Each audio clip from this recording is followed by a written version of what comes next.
নমস্কার বন্ধুরা, আজকে বানাবো পাটিসাপটা। তার জন্য এখানে আমি নারকেলের পুর বানিয়ে নিচ্ছি। দেখো, গুড় দিয়ে নারকেল, একটা গোটা নারকেল নিয়েছি, নিয়ে এতে কুড়ে নিয়েছি, কুড়ে এবার গুড় দিয়ে পুর বানিয়ে নিচ্ছি। এবার আমি নেড়ে নেবো ভালোভাবে।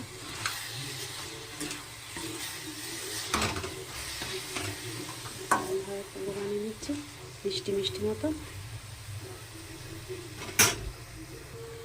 এখন নারকেলের পুরটা হয়ে গেছে, এখন বানিয়ে নিচ্ছি।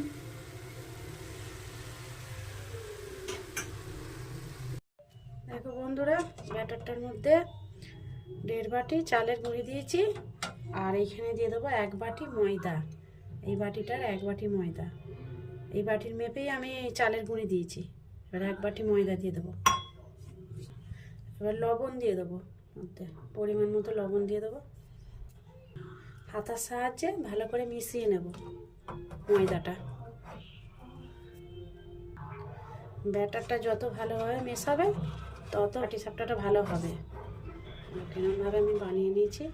দেখো, এরকম খুব গাঢ়ও নয় আবার খুব পাতলাও নয়, ঠিক আছে? এরকমভাবে বানিয়ে নিতে হবে। এরকমভাবে বানিয়ে নিয়েছি। এবার একটা বানাবো, বানিয়ে দেখি। হয়ে গেছে ভালোভাবে। দেখো বন্ধুরা, তাওয়া বসিয়ে দিয়েছি রুটি করার। এবার সাদা তেল দেবো, সাদা তেল দিয়ে আমি বানাবো পাটিসাপটা। তেলটা এরকমভাবে চালিয়ে দেবো। এবার ব্যাটারটা দিয়ে দেবো। এবার এই হাতার সাহায্যে এরকম করে করে গোল বানিয়ে নেব।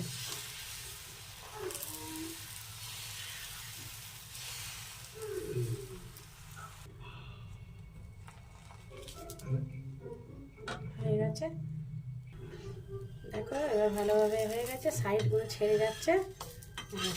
এবার নারকেলের আমি পুরটা এবার দিয়ে দেবো এর মধ্যে। নারকেলের পুরটা আমি এরকমভাবে দিয়ে দেবো,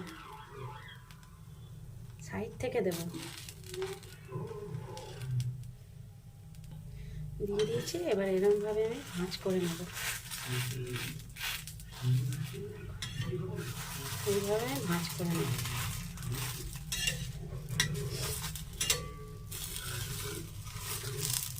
এইভাবে ভাঁজ করে নেব। দেখো এরকম হয়েছে।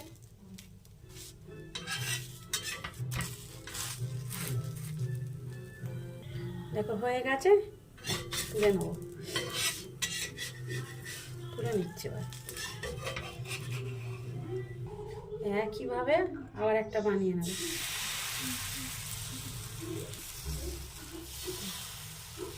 হাতার সাহায্যে এরকম করে পাতলা পাতলা করে নেব।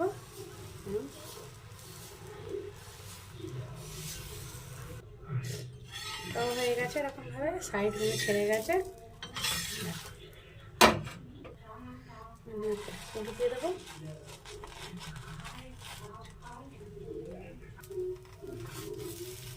মাছটা এরকমভাবে করতে হবে। এটা হয়ে গেছে, এবার তুলে নেব। দেখো বন্ধুরা, হয়ে গেছে পাটিসাপটা। খুব সহজে বানানো যায় ঘরে।